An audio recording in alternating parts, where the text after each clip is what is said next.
তার নাম হচ্ছে মিজানুর রহমান আজহারি। কিরকম বক্তা, খারাপ না ভালো?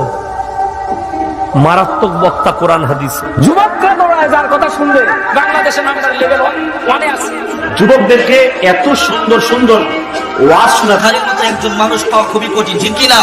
প্রিয় আলোচক, প্রিয় বক্তা, সারা দুনিয়ার কোন মানুষের মাহফিলে এত লক্ষ কোটি মানুষ জমা হয় না। এরকম একটা বক্তব্য দেওয়ার মতো যারা শিক্ষিত পার্সন বাংলাদেশে আদৌ পাওয়া যাবে কিনা সন্দেহ। ওনার মতো সেকেন্ড কেউ নাই।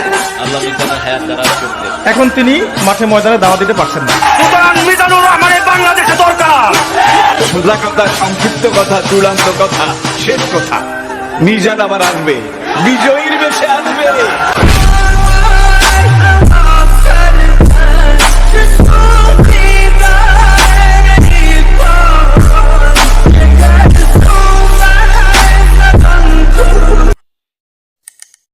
দেখার জন্য চ্যানেলটাকে সাবস্ক্রাইব করেন, একটা লাইক দিয়ে পাশে থাকেন।